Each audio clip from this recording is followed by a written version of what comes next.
त सच ॻाल्हायो। नंबर ॿी ॻाल्हि औफू इदा वादतुम, वाइदो कयो त पाड़ियो। नंबर टी ॻाल्हि अदू इदा तुमिनतुम, तव्हां को अमानत रखे थो तो उन में ख़यानत न कयो, उनखे अदा कयो।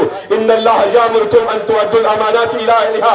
चौथे नंबर ते मुझे साईं फरमायो गुज़्ज़ू अब्सारकुम, पंहिंजे नज़रुनि खे छिको कयो।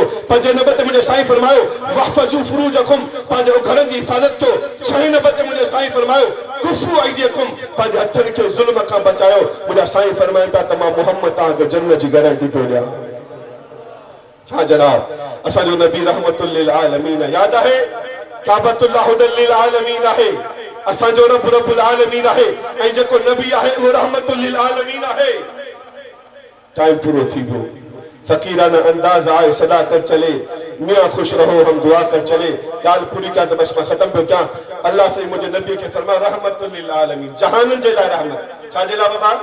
रब जे हूंदे बि रब जी ज़रूरत न आहे, काबे जे हूंदे बि क़िबले जी ज़रूरत न आहे, मोहम्मद मुस्तफ़ा जे हूंदे बि जे नबूवत जी ज़रूरत न आहे। हिकिड़े चयो चिमोली साहब तव्हां चओ था नबी साईं अल्लाह जी रहमत आहे, रहमत आहे। चई त पोइ अल्लाह जे नबीअ जे अचण सां नबूवत जो सिलसिलो ख़त्म थियो।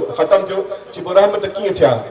मुंहिंजो तोखे ख़त्म जी माना न आई आहे। ख़त्म जी माना ख़त्म करणु न आहे, ख़त्म जी माना मुकम्मल करणु आहे।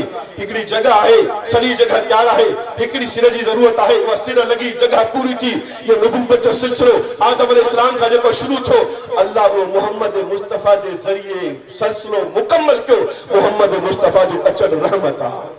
चौथी शइ आहे क़ुरान मजीद।